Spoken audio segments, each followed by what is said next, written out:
spooky dooky. That waterspout warning on the radio, that kind of spooked me. Double rainbow! Oh, double rainbow!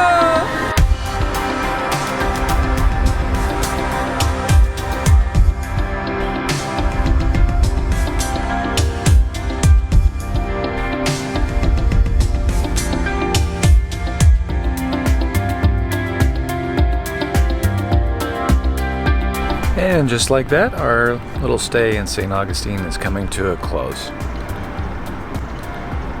What a beautiful town.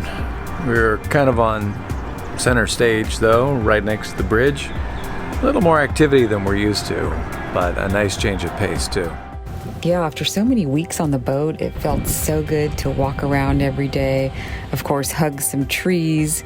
And also, we got to meet some really, really sweet puppies and their humans and fill up our puppy love tank. Look at this, pizza delivery. I know, this is so exciting. We've never had to. Thanks, you guys. And now, a boat buying tip. If ever you see something that looks like this on a prospective boat that you might be thinking about buying, this is a guarantee that this particular part of the boat is leaking. This is clear silicone, and there is no reason to be using it on a boat except in an emergency to stop a leak. So if you see it on a boat, you know that it is absolutely, positively leaking. One of the challenges with cruising and being a yacht in transit is ordering and receiving parts. Because unfortunately, a lot of things you have to order versus being able to just pick up at the West Marine. So being in St. Augustine for 10 days allowed us to safely order a new hatch for our bedroom. You're not going to hear me complain a whole bunch, well, you might here and there, about marine manufacturers. This is a really tough environment for equipment to hold up in, and it really depends on how it's maintained. With that being said, I have a major gripe with Lumar hatches, especially Lumar low-profile hatches. What's happened to this hatch has happened to a couple other hatches on this boat, and when I talk to other owners, it happens all the time. The way these things are put together, it's two aluminum extrusions that are mated together with kind of like a key in between. And into that key goes two screws. And the problem is that the key and the extrusion, they're both made out of aluminum, and the screws, of course, are stainless steel. Over time, the inevitable happens. The aluminum is eaten away, it's corroded, and the frames break. But with these particular hatches, there's almost no way to service them. And the only thing you can do is buy, that's right, a new hatch. $400 for a new hatch.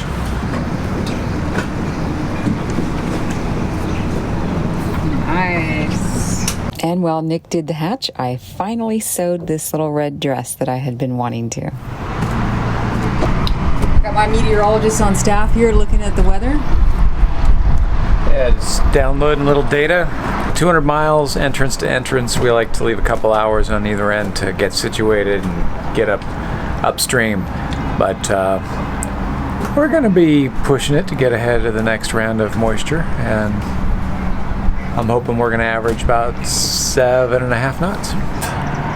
Overnight tonight, we'll make our departure, and then we're just going to have to pick our destination along the way. The weather pattern's a little tough to call right now, and I don't think we're going to get really consistent winds, unfortunately. So we're just going to have to take it as it comes, maybe make some routing decisions along the way. But, wow. Beautiful evening out here.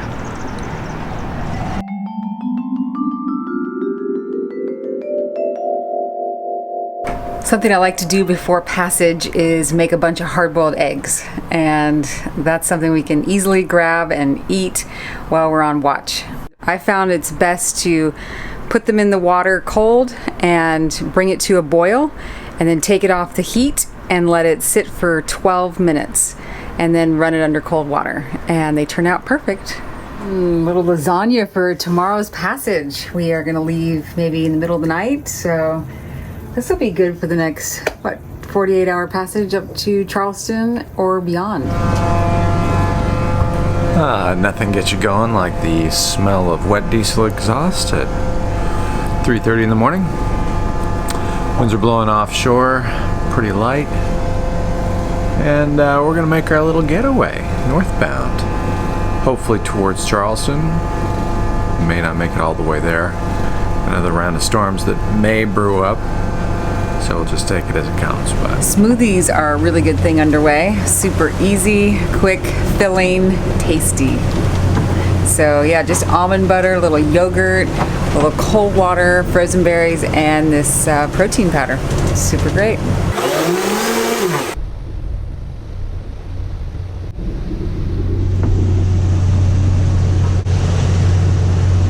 All right, we are motor sailing, and hopefully our fishing luck is about to change. That'd be pretty exciting.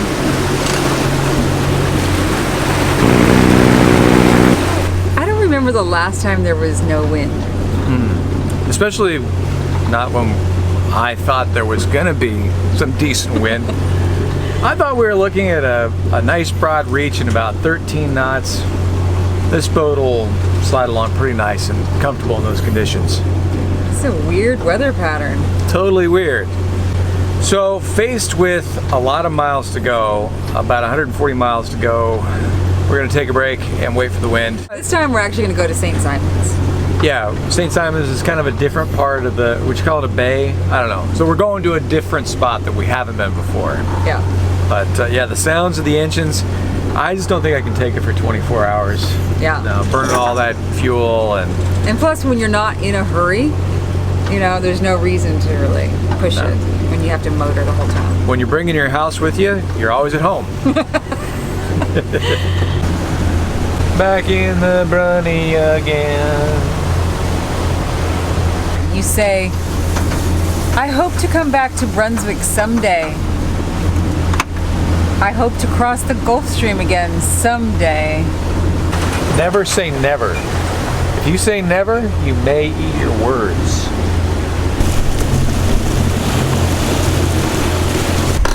That's Nick hooking up a slip for us for free at Morningstar Marina in St. Simon's.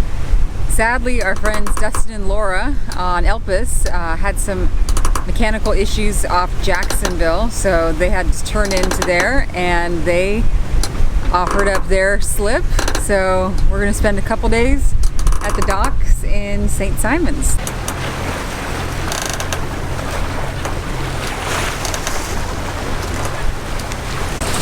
So the last time we were passing by the Golden Ray was about 3 months ago, and it was all in one piece. So it looks like now they are taking it apart. So, wow, that's a big job. I wonder how many months that's gonna take.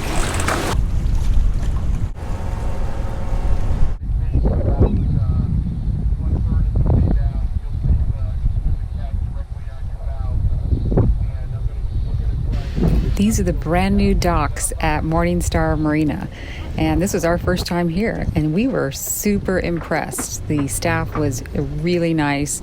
I think this is the first time we've been tied up at a dock for any length of time since January. So we're gonna take care of a few little dock jobs while we've got abundant water. Get a few things checked off the list. Also gonna wait for some crummy weather to go by the next couple of days, and then by the end of the week we should be back underway and heading north. Kind of nice to be at the marina when you have a sky like that looking at you. I think it's gonna open up.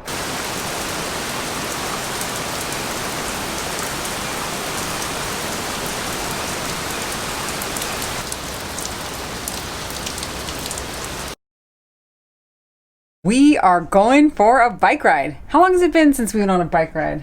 What bike ride? All I know is we're going to Southern Soul Barbecue. Well, we gotta burn off some calories first. Can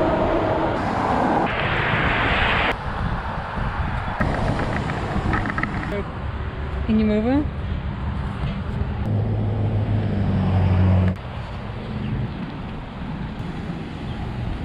It's our adventure for the day, Southern Soul.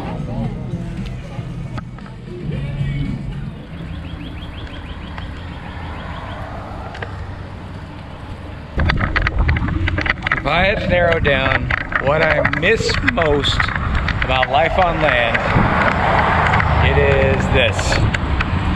It's bike rides. I miss my bikes. You know what? I think I feel the same way about bikes as I do about boats. Like, I like all bikes. I like all boats. And after a lot of hemming and hawing and carrying on, we decided to go for it. We are going to head northbound, though the winds don't look awesome. But I think if we have any hope of getting to Cape Lookout before the predominant wind turns on us, we gotta go for it starting today. Such is life. Sometimes you have to go when things aren't completely perfect. I gotta say, I'm pleasantly surprised. Thought I'd be looking at, 7-8 knots of wind, but we got 10. And this boat doesn't do too bad in 10 knots on a beam reach. We're scooting along at 6.5, 7 knots, and that's with a pretty dirty bottom. No, the boat. Oh! Was that a shout out to our friends on Rotten Bottom? It was. Rotten Bottom, we miss you. We do. One of the best boat names ever. Rotten Bottom.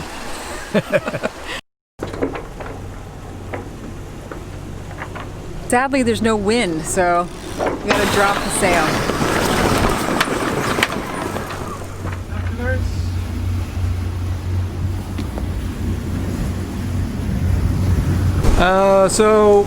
A little unnerving to have a severe thunderstorm over the coastal waters, but took the sails down and just been rolling with it. The winds actually have not been too bad as of yet, but that waterspout warning on the radio, that kind of spooked me. So far so good. Spooky dooky. You hate lightning? I hate lightning. I mean, winds you can deal with. You can reef down, you can change your direction of sail, but lightning, that spooks me. We know so many boats that have been struck. It's paralyzing. Paralyze the boat, of course it can lead to, you can hurt, somebody can get hurt on board, but lightning probably scares me more than anything. Oh yeah. Double rainbow! Oh, double rainbow! That did get my heart pumping. I got my heart pumping. So I was imagining waterspouts and horrible, horrible things, but then I kept stopping and going, okay, right now, it's okay. And I honestly was going, I'm grateful that it's bright out. I'm grateful that the seas are flat. And pretty soon I was just breathing and feeling better.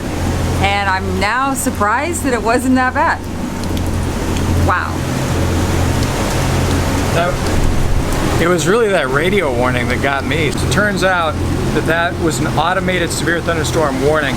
The radar has algorithms designed to catch storms that it thinks have gotten to severe levels. But that was like 20 knots. That was a lot of lightning, but that's 20 knots of wind and some rain. Woo! Yeah.